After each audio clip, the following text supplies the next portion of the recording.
तुम भी घर में प्रवेश करो तो मुस्कुराते हुए प्रवेश करो, हंसते हुए प्रवेश करो। अपने बच्चों को देखो तो एक बार थोड़ा हंसो, अपनी पत्नी को देखो तो हंसो, अपनी माँ को देखो तो हंसो कि माँ ठीक हो। थोड़ा हंस दोगे तो सब हंस देंगे, सब हंस देंगे तो टेंशन खत्म हो जाएगी और घर भर में मुस्कान दौड़ जाएगी, पूरा घर स्वर्ग बन जाएगा। लेकिन खुश रहने के लिए शर्त है, आपका स्वास्थ्य भी अच्छा रहना चाहिए। ये कमर में दर्द, घुटना में दर्द, सिर में दर्द, जॉइंट में दर्द, दर्द में दर्द, पेट में दर्द, पीठ में दर्द, टांग में दर्द, अंगुली में दर्द, दांत में दर्द, आँख में दर्द, और जहाँ दर्द तहाँ दर्द, बेदर्द कितनी दर्द, जितनी दर्द उतनी दर्द, कैसा मर्द।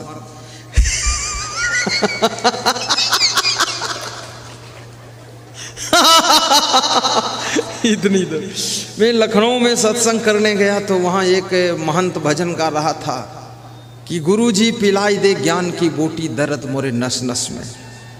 तो मैंने कहा दर्द नस नस में है, मुंह में पिलाऊंगा तो नस वाली दर्द कैसे जाएगी। गा रहा था। वास्तव में हर व्यक्ति की जिंदगी में दर्द है। कभी परिवार की ओर से दर्द दुख रहता है, कभी समाज की ओर से दर्द दुख, कभी स्वास्थ्य की ओर से दर्द दुख, और कभी रिश्तेदारों की ओर से दर्द और दुख रहता है, और कभी आपके गलत डिसीजन के कारण जिंदगी में दर्द दुख पैदा होता है, और कभी याद रखना बेईमान लफंगों के कारण दर्द दुख पैदा होता है, और कभी कभी आपकी भूल के कारण दर्द दुख जिंदगी में पैदा होता है। अगर दर्द से बचना है, दुख से बचना है, पीड़ा से बचना है तो चलना संभल संभल के, माया नगर यही है। चलना संभल संभल के, माया नगर यही है। माया नगर यही है, माया नगर यही है। चलना संभल संभल के, चलना संभल संभल के, माया नगर यही है। चलना संभल संभल के। माया नगर में हो तुम, माया नगर यही। इस माया नगर में बीड़ी, सिगरेट, गांजा, चरस, तंबाकू, गुटखा, पुड़िया, भांग, अफीम, ताड़ी, दारू, मांस, मछली, अंडा, नशा, शराब, कुत्ते का मांस, बिल्ली का मांस, सांप का मांस, सारा मांस मिलता, चमगोदड़ का मांस। अब इस माया नगर में सारी दुकानें खुली हुई हैं और सब दुकान अपनी ओर आकर्षित कर रही है। यहाँ पर भोग विलास, नाना प्रकार के व्यभिचार, बलात्कार, सब कुकर्म होते हैं। लेकिन माया नगर में जब तुम निकलो तो याद रखना, हाथ में विवेक की टार्च हो, सत्संग का प्रभाव हो और भक्ति का भाव अंदर भरा हो तो इस माया नगर में फिसलने से बच जाओगे। फिर दारू की दुकान पर नहीं जाओगे, फिर आप सत्संग की दुकान पर पहुंचोगे। दो आदमियों ने जय बोला है, दूसरे दिन जय मिली है। कल तो ऐसे ही चला गया, आज भी दो आदमी बोले हैं। तो एक तो जोर से बोला, दूसरा बोलता हो।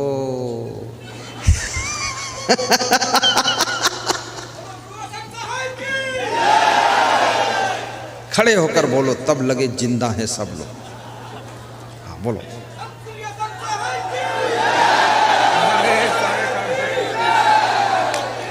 हाथ उठाकर बोलो, ताली बजा दो जोरदार। बोलो सदगुरु कबीर साहब की जय, मेहीदास महाराज की जय, क्षमादेव महाराज की जय, मेघोना वासियों की जय, सब साधु संतों की जय, श्रोता मंडल की जय।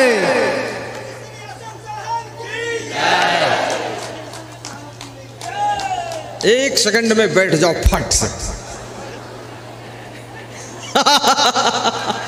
अब लगा वास्तव में बिहार है ये। बिहार में जो बहार है किसी और प्रदेश में नहीं है। ये बहार के कारण ही इसका नाम बिहार पड़ा है। और जो बाहर से न रह सके वो बिहार से बाहर हो जाए। यहाँ तो बाहर है, माता लोग अंदर बैठे, अंदर अंदर नहीं बाहर बैठे, जगह नहीं अंदर है। अरे वो खड़े हो गए तो माता 50 माता अंदर घुस गई कि अब चांस है। वहीं बैठो जहां बैठी थी। गाइए गाइए। 2 दिन की जिंदगी में मत दाग तो लगाना, 2 दिन की जिंदगी में मत दाग तो लगाना, चलना संभल संभल के, चलना संभल। अगली बार सत्संग जब रखना तो 11 बजे से 12:30 तक भजन, और सबको 11 बजे बुलाना, भजन और भोजन चलता रहे। और गुरुदेव को 12:30 बिठाओ, 12:30 से 1 बजे तक गुरुदेव का माल्यार्पण स्वागत, और 1 बजे से प्रवचन शुरू हो, 5 बजे से 5:30 बजे तक चले, और 5 से 6 बजे तक बस फिर पुष्प भेंट बंदगी भाव आरती पूजन, और 6 बजे के बाद फिर भोजन, और उसके बाद फिर अपने अपने घर प्रस्थान। ऐसा रखना है, ऐसा ही होगा। लेकिन कभी अब दोबारा होगा कि नहीं होगा ये भी डाउट है। होगा। मेघोना आने का सौभाग्य हमको दोबारा मिलेगा क्या? मिलेगा। ये मेघौना वाले हाथ उठाते हैं कि बाहर वाले उठा रहे हैं? हाँ, बाहर वाले सोचते हमारा क्या खर्चा, हल्ला मचा के बुला लो यहाँ। मेघौना के लोग उठा रहे कि नहीं उठा रहे? मेघौना के लोग खुद ही उठकर खड़े हो गए हैं कि छोड़ूंगा नहीं, जिंदगी भर तुमको इधर ही लाऊंगा। बिल्कुल ना तुम छोड़ो ना हम छोड़ें, और पूरी दुनिया को अच्छाइयों की ओर मोड़ेंगे, गुरु जी को नहीं छोड़ेंगे। बैठो। 2 दिन की जिंदगी में मत दाग तो लगाना, 2 दिन की जिंदगी में मत दाग तो लगाना, चलना संभल संभल के, चलना संभल संभल के। दूध है और दारू है, संभल कर चलना है। दूध पीना है, दारू नहीं पीना है। मांस भी है, दाल भात भी है, अंडा भी है, आलू भी है।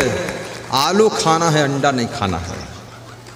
दाल भात खाना है, लेकिन मछली मांस नहीं खाना है। यही संभलना है। आपके मुंह में ऐसी वाणी है, गाली नहीं देना है, धन्यवाद देना है, माता पिता के पैर छूना है, माता पिता को आंख नहीं दिखाना है, सास ससुर का सम्मान करना है, उनसे अलग नहीं होना है, अपने देवर को भी निभा लेना है, और अपने पति को भी शांति से मनोबल उसका बढ़ाना है। पतियों को तंग नहीं करना है। जो नारी अपने पति को तंग करती है, उस नारी को 7 जन्म तक नारी का शरीर नहीं मिलता है। फिर उसी द्वार पर वो 7 जन्म तक भैंस बनकर पैदा होगी, नारी का रूप नहीं मिलेगा। और फिर उसका पति खूब उसको दुहेगा, और कभी कभी डंडा भी मारेगा। इसलिए पति को तंग मत करना। जो पति अपनी पत्नी को तंग करता है, दुख देता है, याद रखना उसको भी मनुष्य जीवन 7 जन्म तक नहीं मिलता है। वो उसी घर में बैल और भैंसा बनकर पैदा होगा, खेत में काम करेगा, मुड़ मुड़ कर देखेगा पूर्व जन्म की ये पत्नी है, इसको बहुत दुख दिया था, अब क्या करूं। दुख देने वालों को मनुष्य का जीवन नहीं मिलता है। ऐसा वैसा खान पान करने से पशु पक्षी का शरीर मिलता है। इसलिए शुद्ध शाकाहारी बनो, हाथ धोकर भोजन करो, नाखून काट कर साफ रखो, बालों को भी साफ रखो, अपने खाट गद्दे रजाई कपड़े साफ रखो, खटमल न पैदा होने पाए। अपनी नाक को भी साफ रखो, कम से कम दिन भर में 5-6 बार नाक को छिनक कर पानी से धोकर साफ करो। दांतों को भी साफ रखो, अपने घर द्वार को साफ रखो, खिड़की दरवाजे पोंछ कर साफ रखो, मकड़ी का जाड़ा छुड़ाओ, मकड़ी का जाड़ा नहीं रहना चाहिए। और चप्पल जूते भी साफ सुथरे रखो, चश्मा भी अपना साफ रखो, मुंह को भी ठीक से धो। और सुंदर बनना चाहते हो तो प्रसन्न रहो।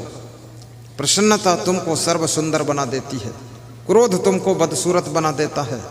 अधिक खाने से तुम्हारी शकल बदसूरत हो जाती है, कम खाने से, अच्छी तरह पचाने से आपकी शक्ल बहुत सुंदर हो जाती है। चबा चबा कर खाने से बुद्धि कुशाग्र होती है, गहरी नींद सोने से स्मरण शक्ति बढ़ती है, कम सोने से सिर दर्द भारी, दिमाग भारी हो जाता है। और सबसे प्रेम करने से बहुत सुख की प्राप्ति होती है। सामान को केयर करने से, सामान को संभालने से असमंजस कम पड़ते हैं। गम खाने से स्वर्ग का सुख मिलता है। दूसरों की गलती को क्षमा करने से स्वर्ग से ऊंचे स्थान प्राप्त होता है। द्विमो पुरुषो राजन स्वर्गस्य परितिष्ठता प्रभु क्षमय एक तो दरिद्रस्य प्रदानवान। विदुर जी कहते हैं 2 प्रकार के लोग स्वर्ग से भी ऊंचे स्थान पाते हैं। नंबर 1 वे लोग जो गरीब हैं लेकिन फिर भी दान करते हैं, दरिद्रस्य प्रदानवान। कुंभ मेला हो उज्जैन, कुंभ मेला हरिद्वार के लिए उज्जैन में आश्रम निर्माण हो रहा है, उसके भूमि दान के लिए जो लोग कुछ नहीं है फिर भी आधा कुंटल गेहूं देने का संकल्प ले लेते हैं, ऐसा करने वाले लोग स्वर्ग से ऊंचे स्थान को प्राप्त करते हैं। आज की 20 वर्ष पहले की बात है। मैं जा रहा था झांसी के पास में एक आटा कस्बा आता है, वहां गाड़ी रुकी तो संतों ने कहा मूली और थोड़ा टमाटर ले लेता हूँ रास्ते में खाने के लिए। पूड़ी है, मूली टमाटर ले लूँगा, नमक डालकर खा लूँगा। मैंने कहा ले लो। तो मैं भी खाली था। बस के पास में एक महिला मूली बेच रही थी। मैंने कहा माता जी कितने की मूली दे रही हो? तो उसने कहा 1 रुपये की 4 मूली। 20 साल पहले सस्ता जमाना। तो उस महिला ने बताया कोई बात नहीं, बच्चा किसी का यहाँ आवाज़ नहीं किया जाएगा, वहीं पड़ा रहने दो, तुम पीछे ले जाओ, अपना अपना बच्चा संभालो। मैंने कहा ना चलना संभल संभल के बच्चा संभालो, हल्ला न मचा माता जी, सत्संग बिगड़ जाएगा, बच्चों के लिए सत्संग नहीं है, चिल्लाने दो। चिल्ल पो मत मचा, बोड़ा बोलो सदगुरुदेव की जय। अपना बच्चा चुपचाप ले लो, छोड़ा मत करो। देखो डिस्टर्ब होता ना, बात कट जाती है। साहिब बंदे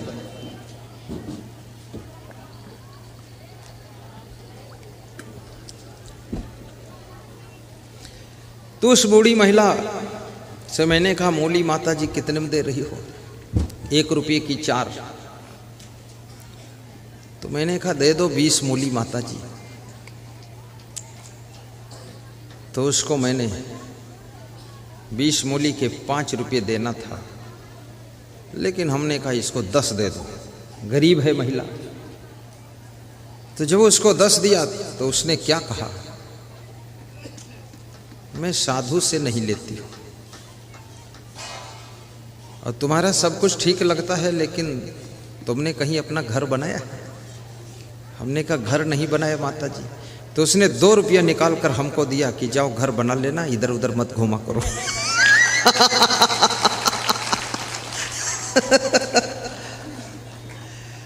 अब इतनी गरीब महिला है, मूली बेच रही है, लेकिन फिर भी वो 2 रुपये दान दे रही है। तो मैंने कहा रख लो माता जी, मेरे पास आश्रम है।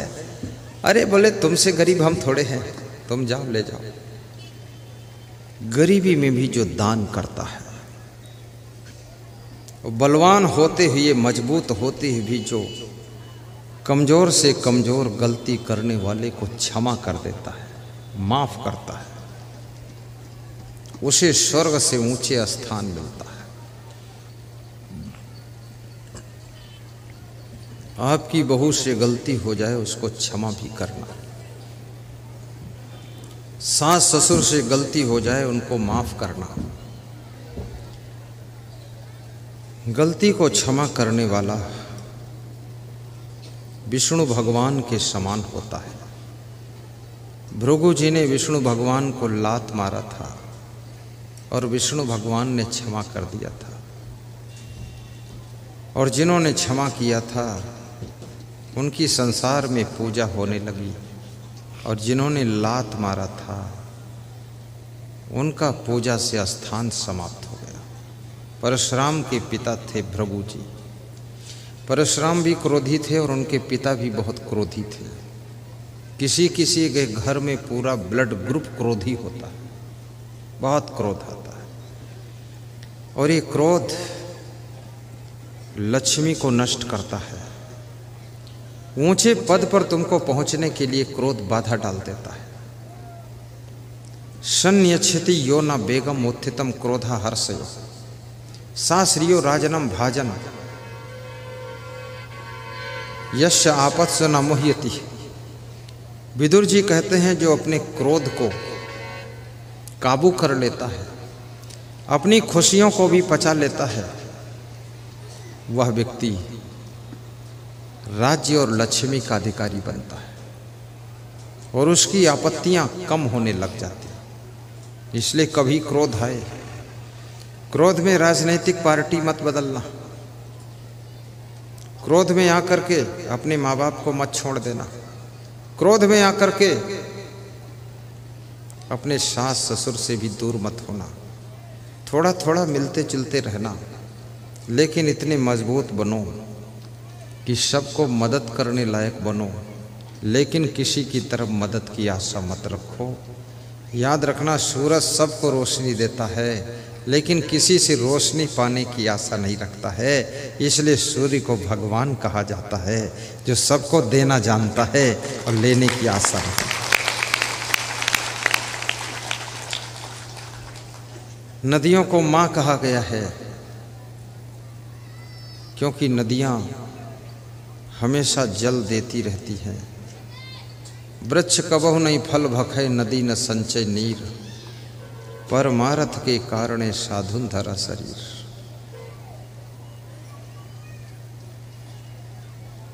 सकल संत गुरु जन जो समझा रहे हैं, ये चर्चा भुलाना महामूढ़ता है। सकल संत गुरु जन जो समझा रहे हैं, चर्चा भुलाना महामूढ़ता है। बड़े भाग्य से मानो जीवन मिला है, निरर्थक बिताना महामूढ़ता है। बड़े भाग्य से मानो जीवन मिला है, निरर्थक बिताना महामूढ़ता है। जहाँ रह रहे हो निकलना पड़ेगा, नहीं चाहने पर भी चलना पड़ेगा। जहाँ रह रहे हो निकलना पड़ेगा, नहीं चाहने पर भी चलना पड़ेगा। जिसे खो के फिरे हाथ मलना पड़ेगा, वहाँ मन फसाना महामूढ़ता है। वहाँ मन फसाना महामूढ़ता है। बड़े भाग्य से ऐसा अवसर मिला है, निरर्थक बिताना महामूढ़ता है। निरर्थक बिताना महामूढ़ता है। सदा शांति रहती है समयता के पीछे, समयता न आती विषमता के पीछे। सदा शांति रहती है समयता के पीछे, समयता न आती विषमता के पीछे। विषमता रहा करती ममता के पीछे, ममता बढ़ाना महामूढ़ता है, ममता बढ़ाना महामूढ़ता है। सकल संत गुरु जन जो समझा रहे हैं, चर्चा भुलाना महामूढ़ता है, चर्चा भुलाना महामूढ़ता है, चर्चा भुलाना महामूढ़ता है। कैसे धन्य होगा गृहस्थाश्रम।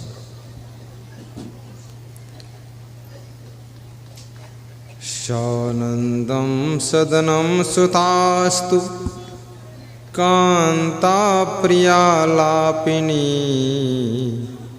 इच्छा पूर्तिम धनम सोयोषित रति स्वाज्ञापरः।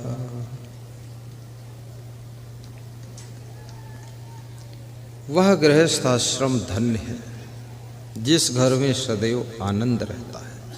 शानंदम सदनम, सदन माने घर होता है, जिसके घर में सदैव आनंद है, जिस घर के लोग आनंद के सहित घर में रहते हैं,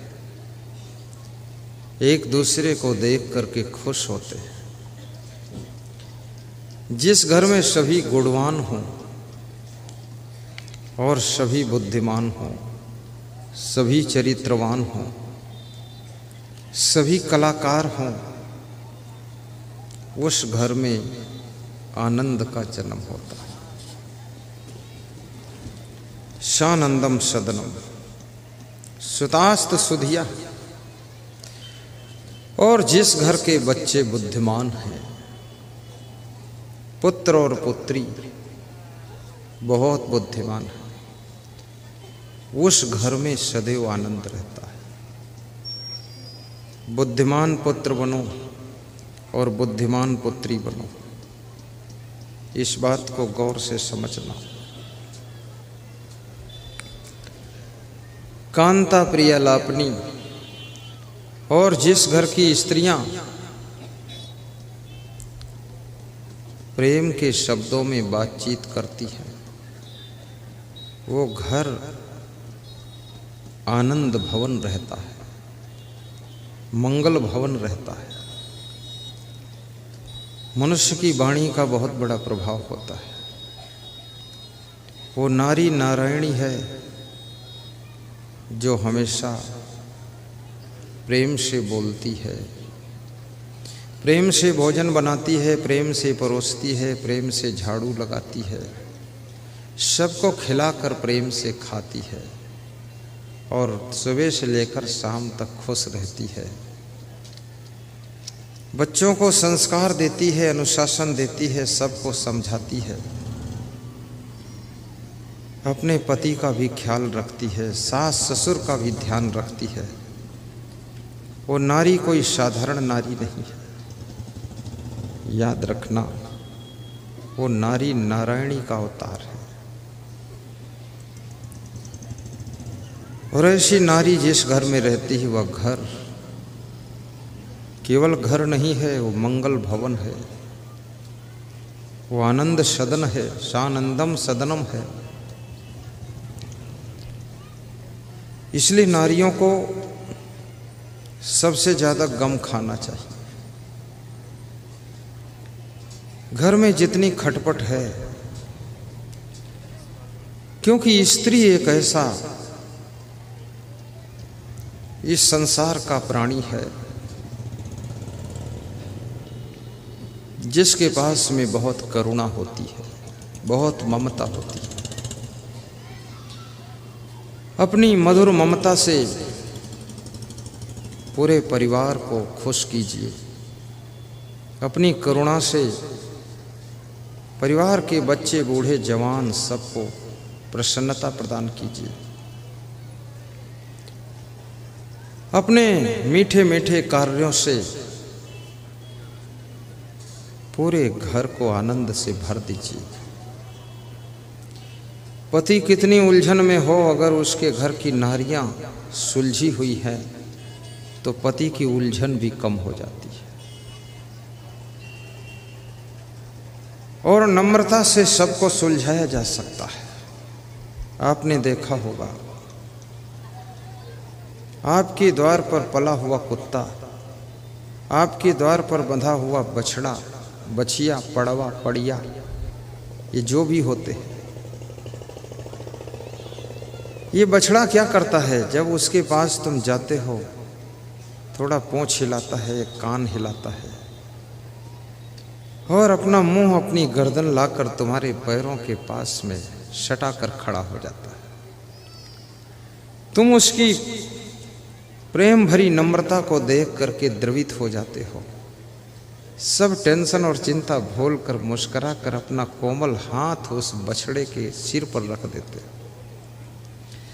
बछड़ा भी खुश हो जाता है तुम्हारे कोमल हाथों का स्पर्श पाकर, और तुम भी खुश हो जाते हो बछड़े को खुश देखकर। कुत्ता भी तो यही करता है। जब तुम कहीं से आते हो तो कुत्ता कभी आलस नहीं करता, उठकर खड़ा हो जाता है और तुम्हारे पास तक आता है और बड़ा खुश होता है कि मेरा मालिक आ गया, और दोनों पैर ऊपर उठाकर तुम्हारे पैरों के ऊपर रख देता है कि मालिक, तुम्हारे ही सहारे हूँ। इस छोटे से पेट का सवाल आपके ऊपर ही है। फिर कुत्ता लेट जाता है, चारों पैर ऊपर कर देता है और कहता है, मालिक आत्मसमर्पण कर दिया हूँ, रोटी का टुकड़ा दो और चाहे मेरे शरीर के टुकड़ा टुकड़ा कर दो, अब आपके द्वार पर आया हूँ। तुम खुश हो जाते हो, तुम्हारे पैर चूम लेता है, आगे से भी पैर चूमता, पीछे चूमता, खूब पूंछ हिलाता है और खुश होकर मिलता है, तुम्हारे दिल को जीत लेता है। और कुत्ता भी तुम्हारी टेंशन को कम कर देता है, क्योंकि वो तुम्हारे माइंड को डाइवर्ट कर देता है। याद रखना, ये कुत्ता पढ़ा लिखा नहीं है, ये प्रवचन नहीं सुनता है, लेकिन अपने घर मालिक को डील करना ये भी जानता है। और ये बछड़ा भी जानता है मालिक के साथ कैसे व्यवहार करना चाहिए। पर धिक्कार है उन बच्चों को, धिक्कार है उन बहुओं को, धिक्कार है उन पत्नी और पति को जो मनुष्य हो करके, educated, well qualified, complete degree प्राप्त करके भी एक दूसरे के साथ व्यवहार करना नहीं जान पाते हैं, उल्टा पलटा व्यवहार करके सबको परेशान करते रहते हैं।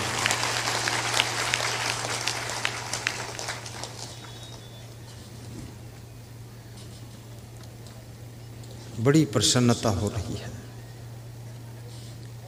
क्योंकि ऐसा सुनहला मौसम उम्मीद नहीं थी, और इतना सुंदर पंडाल बहुत बार हमने देखा भी नहीं। ऐसा सब वाइट है और सब तरफ से लाइट है, ऊंचाई भी भरपूर है, 100 फीट चौड़ा, 400 फीट, 300 फीट लंबा और 35 फीट ऊंचा, 35 फीट ऊंचा, 100 फीट चौड़ा, 300-400 फीट लंबा, और बीच में नहीं कोई खंभा। ये कितना आनंद है।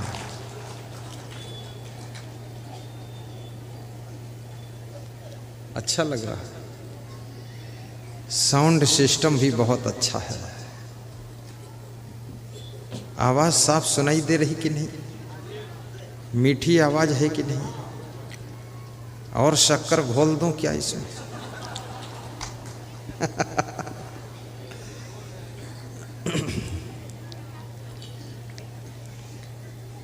ऐसी बाणी बोलिए मन काया पाखोय, औरन को शीतल करे आपहु शीतल हो। मधुर वचन है औषधि, कटुक वचन है तीर। श्रवण द्वार होय संचरे, सालय सकल शरीर। दुर्बल को न सताइए, जाकी मोटी हाय। मरी खाल की श्वास सो, लौह भस्म हुई जाए। ढाई अक्षर प्रेम का, पढ़े सो पंडित होय। पोथी पढ़ी पढ़ी जगमुआ, पंडित भया न कोय। कबीर मन निर्मल भया, जैसे गंगा नीर। पाछे पाछे हरि फिरे, कहत कबीर कबीर। कबीरा खड़ा बाजार में, मांगे सबकी खैर। ना काहू से दोष दी, ना काहू से बैर। कबीरा खड़ा बाजार में, लिए लुकाठी हाथ। जो घर फूके आपना, चले हमारे साथ। कबीरा तेरी झोपड़ी, गलकटियन के पास। करेंगे सो भरेंगे, तू क्यों खड़ा उदास। कबीर कमाई आपनी, कभी न निष्फल जाए। बोया पेड़ बबूल का, आम कहाँ से खाए।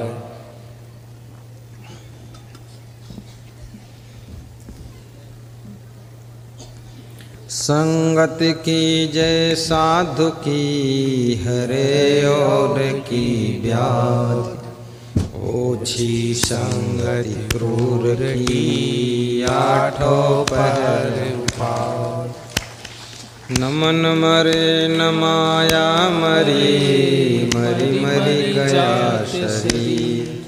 आशा तृष्णा नाम मरे, कह गए संत कबीर। आया है सो जाएगा, राजा रंक फकीर। एक सिंहासन चढ़ चढ़े, एक बंधे जात जंजीर। कबीरा का घर शिखर पर, जहाँ सिलहली गैल। पावन टिके पपील का, तह खल कन लादे बैल। पावन टिके पपील का, तह खल कन लादे बैल। तह खल कन लादे बैल।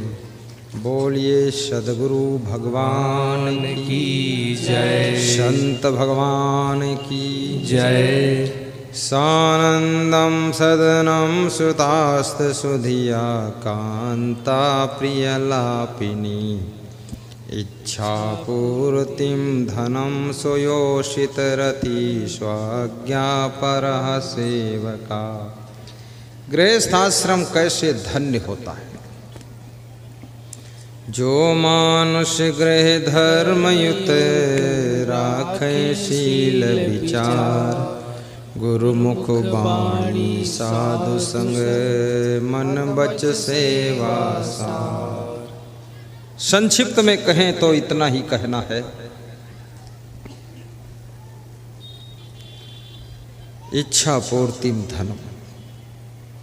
जिस गृहस्थ के धन में आवश्यकताओं को पूर्ण करने भर का धन भी होता है, उस घर में सुख निवास करता है। इसलिए आपको धनवान भी बनना चाहिए। गरीबी भी एक दुख है, कंगाली भी एक दुख है। और यदि गरीबी है तो आप जरा गौर करके देखना, क्या आपके घर में गंदगी तो नहीं है? यदि गरीबी है तो आप घर में गौर करके देख लेना कि आपके घर में क्या आलस्य तो नहीं है किसी को। यदि गरीबी है तो गौर करके देख लेना आपके घर में कोई नशा व्यसन कर रहा होगा। यदि गरीबी है तो आपके घर में कोई कलह कलेश लड़ाई झगड़ा भी कर रहा होगा। यदि गरीबी है तो आपके घर में फिजूल खर्ची करने वाले लोग भी होंगे। यदि गरीबी है तो आपके घर में बुराइयां बहुत प्रभाव रख रही होंगी। गरीबी को मिटाना है। गरीबी तो कोई चीज है नहीं, गंदगी को मिटाओ तो गरीबी मिट जाएगी, और क्रोध को मिटाओ तो गरीबी मिट जाएगी, आलस्य को मिटाओ तो गरीबी मिट जाएगी, कलह कलेश को मिटाओ तो गरीबी मिट जाएगी, राग द्वेष को मिटाओ तो गरीबी मिट जाएगी। घर में प्रेम और परिश्रम और उत्साह और साहस के साथ कर्म करना शुरू करो तो घर में अमीरी आ जाएगी, अमीरी आ जाएगी।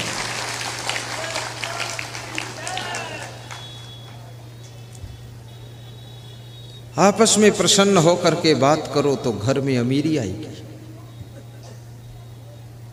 खूब प्रवचन सुनो तो घर में अमीरी आएगी। गंदे गंदे गीत सुनोगे तो घर में गरीबी आ जाएगी। साहिब बंदगी बोलोगे घर में गरीबी दूर हो जाएगी। और ध्यान देना, माता पिता की सुबह उठकर पैर छुओगे, सोने से पहले शाम को पैर छुओगे, आपके घर में अमीरी का आना शुरू हो जाएगा, लक्ष्मी आएगी। अपने पति के पैर छूकर प्रणाम करोगी, आदर करोगी, आपके घर में कभी गरीबी नहीं आएगी। पान तंबाकू पुड़िया बीड़ी सिगरेट गांजा चरस और दारू और जुआ ये सब त्याग कर दोगे तो घर में जितनी चाहो उतनी अमीरी आ जाएगी, जरूर अमीरी आएगी। ऐसा वैसा खाना पीना बंद करो, सहनशीलता बढ़ाओगे तो अमीरी बढ़ेगी। मेहमान का सम्मान करोगे तो अमीरी बढ़ेगी। संत गुरु का ध्यान लगाओगे तो अमीरी बढ़ेगी। रावण का ध्यान लगाओगे गरीबी बढ़ेगी। सोने की लंका भी भस्म हो जाएगी। इसलिए भक्ति के गीत गाया करो।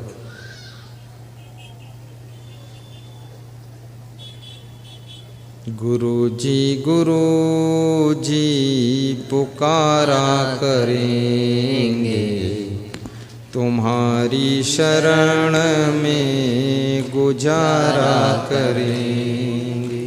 इच्छा पूर्ति धनम सो योषित रति। और जिस पति का प्रेम अपनी पत्नी से है वह घर आनंद भवन बन जाता है। वो गृहस्थ आश्रम धन्य है जो पति अपनी पत्नी को धोखा नहीं देता है, अपनी पत्नी से पूर्ण प्रेम रखता है। वह गृहस्थ आश्रम धन्य हो जाता है। जो शिष्य अपने गुरु से पूर्ण प्रेम रखता है, पूर्ण श्रद्धा रखता है, वो शिष्य का जीवन धन्य हो जाता है। और याद रखना, स्वाज्ञापरा सेवका, और जिस घर के सेवक काम करने वाले सब आज्ञाकारी होते हैं, उस घर में भी आनंद आनंद रहता है। जो लोग मनमानी नहीं करते हैं, घर मालिक की बात मानते हैं, वह घर धन्य होता है। आतिथ्यम प्रतिदिनम शिव पूजनम मिष्ठान्न पानम गृहे, जिसके द्वार पर अतिथि का सत्कार होता है, अतिथि देवो भव माना जाता है, जिसके घर में रोज पूजा पाठ सत्संग होता है प्रतिदिन, और जिस घर में मिष्ठान्न पकवान भी बनते हैं, कभी छोले, कभी खीर, कभी सेवई, कभी रसबुआ, कभी मालपुआ, कभी केवल पुआ, खा लो बुआ, हाय गुरु जी की दुआ। ये क्या हुआ? जिसके घर में रोज रूखा सूखा भोजन नहीं बनता है, कभी कभी पूड़ी और पराठे भी बनते हैं। होली, दिवाली, रक्षाबंधन, गुरु पूर्णिमा, महोत्सव, कबीर जयंती आदि पर्व के दिन त्योहार तो मनाया ही जाता है, लेकिन अगर त्योहार नहीं है फिर भी महीने में 1-2 बार त्योहार जैसा पकवान बनाकर जिस घर में खाया जाता है, मेहमान को खिलाया जाता है, उस घर में याद रखना वह घर भी धन्य है और वहाँ सुख और आनंद रहता है। कल एक भक्त हमारे यहाँ पास में आए थे, साबूदाना की खीर बना कर लाए। बड़ा भाव था उनका, मुझे दिया तो मैंने कहा रख लेता हूँ, बाद को खा लूँगा। बोले तुरंत खाओ खोल के, अभी खाओ आप देखो तो। मैंने कहा बाद को खा लो। नहीं अभी खोलो देखो, आप तो खा लो। बड़ी श्रद्धा थी तो मैं खोला, 1 चम्मच खाया। तो मैंने कहा आप ले लो। बोले आप खाओ फिर बाद को मैं लूँगा। तो वहाँ 10-15 लोग बैठे थे, 1-1 चम्मच सबको बांटा, बाकी भंडार में भेजा। तो उस भक्त ने कहा कि आज्ञा करो कल मैं ज़्यादा लाऊं, सब संतों को खिलाऊं। तो मैंने कहा थक जाओगे, रहने दो। तो बोला नहीं ले आऊँगा मैं। तो मैंने कहा तो लाना तो साबूदाना की खीर मत लाना, आप चावल की खीर लाना। बोले 10 बजे लाऊँगा। तो हमने ठीक चलेगा। आज वो बहुत खीर लेकर आए। खड़े हो जाओ जरा। ये 2 भक्त देखो, श्रद्धा इनकी।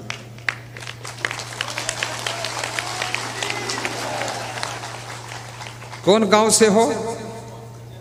इचरवा से हैं। क्या नाम है? अनिल कुमार शर्मा कुशवाहा, मनोज कुमार कुशवाहा, वरुण कुमार कुशवाहा। इन्होंने 1-1 कुंटल गेहूं भी दान दिया है। 2 कुंटल दिया है हरिद्वार कुंभ मेला के भंडारा के लिए, और आज खीर भी खिलाया है। और कल अगर और रुकूंगा तो न जाने क्या खिला देंगे।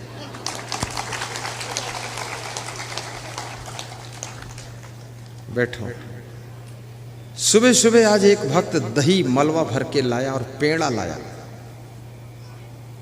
खड़े हो जाओ जो दही और मलवा पेड़ा लाए थे। कौन भगत था? इसी गांव का है वो।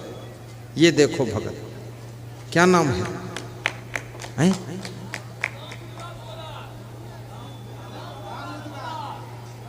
राम अवतार पोदार।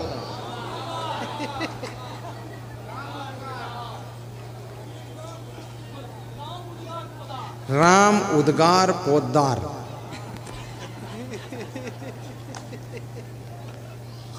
बहुत दही लाए।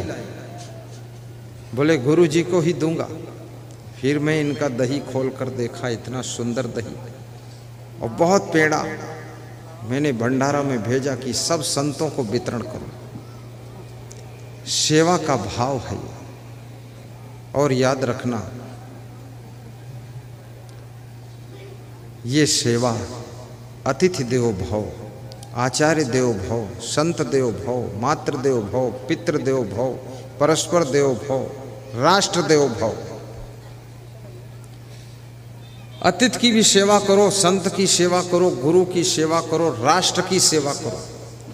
राष्ट्र को देवता मान करके इसकी सेवा करो। जिस देश में तुम्हारा जन्म हुआ, इस देश की रक्षा के लिए भी चिंता करो। ये भारत राष्ट्र, ये साधारण राष्ट्र नहीं है। इसकी रक्षा भी करो। और मैं निवेदन करूंगा, आपका घर आपके लिए मंदिर बनना चाहिए। आपके हैंडपंप का जल गंगा जमुना का जल जैसा होना चाहिए। आपके घर के बच्चे बाल गोपाल कृष्ण कन्हैया के रूप में दिखाई देने चाहिए। आपके घर की नारियां बिल्कुल सीता और रुक्मिणी की तरह घर की शोभा बढ़ाएं। आपके घर के पुरुष राम और कृष्ण भगवान की तरह अपने अयोध्या को राम राज्य में बदल दें और कृष्ण बन करके तुम गोकुल नंद बाबा को खुशियों से भर दो। ऐसी जिंदगी बनाओ।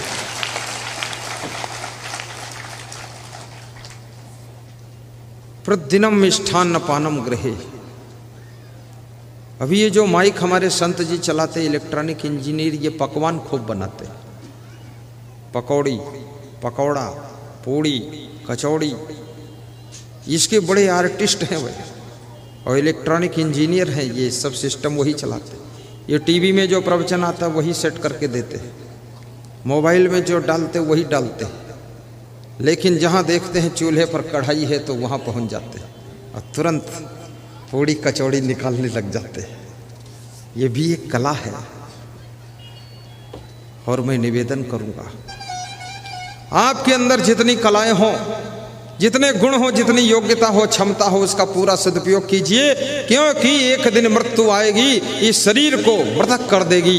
ये शरीर मरने के बाद इस शरीर के साथ जो भी शक्तियां क्षमताएं प्राप्त हुई हैं वह सब व्यर्थ हो जाएंगी, हमसे दूर हो जाएंगी।